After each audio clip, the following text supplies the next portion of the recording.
All right, good morning.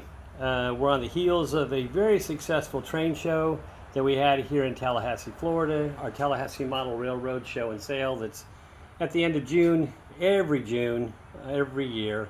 And it's a 2-day show, and we had some fantastic vendors, a fantastic crowd. We could always do better with the crowd, and I'm hoping that next year we can double what we had this year. So on the heels of that, as always, there are some lessons learned, and I realized that even though I had built this DCC all-in-one command and control station, I had not provided a lot of training in how to use it, how to properly start it up or properly shut it down. And as a result, there were some improper shutdowns that resulted in us losing an RPI with the system. And it didn't kill the RPI completely, but it did damage the video outputs. So the video screen here, and then there's a secondary video output right here that I can use to test if I think I'm having a problem or I just need a backup screen, etc. And both of those outputs were completely dead. So the RPI did continue to work and continue to provide the information that we needed, for turnouts and running trains, and kept the DCC system working. It did get a little sketchy there for a while, so I've had to replace the RPI in this particular unit, and so now I'm just going to provide some quick training on how to start it up, shut it down properly, how to start the server or restart the server as necessary. So very quickly, I'm going to go ahead and just show here that you can see my garage wireless system out here, and you can see that the RPI is not listed here anywhere. The box is on, but the RPI is off. So I had shut the RPI down just so that I could demonstrate how to do a proper startup. So nothing listed here. All power is off. Now I'm going to turn it on, and now the RPI should go ahead and start its boot cycle, and you'll notice the screen will come up with a couple of different video inputs, like no video. Then you got a cursor up here in the corner, and then showing the splash screen for the Raspberry Pi, and again no signal, and then you should have your desktop pop up. And as it starts up, you'll notice that the RPI is now active and running, and I now have a desktop, and JMRI should start booting right now. So JMRI is starting up.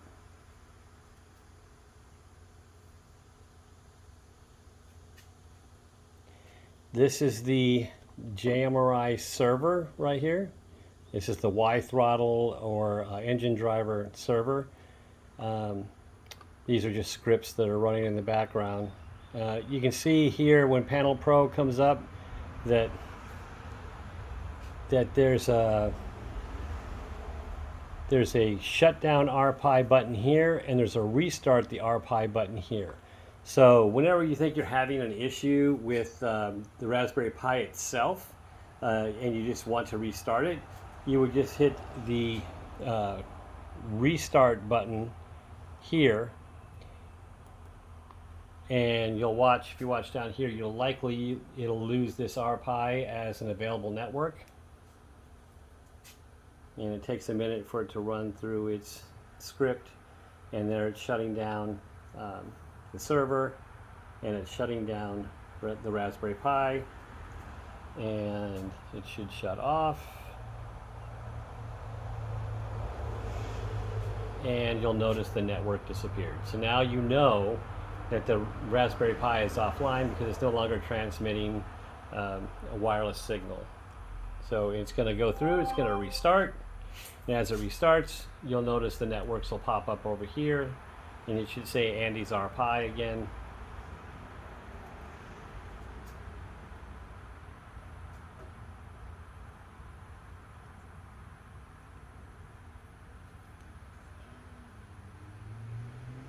And there you have your desktop background, and JMRI would now run through its boot cycle.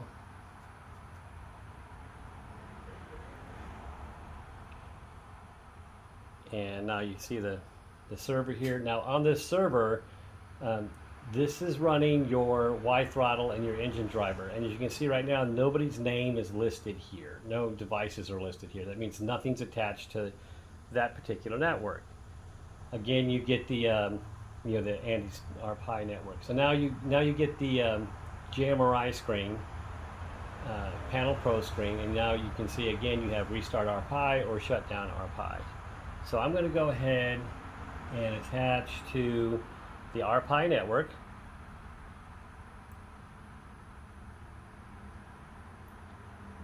And it's checking, and of course it won't find any internet because I don't have it reaching out to the internet. I have it isolated to just the local connections.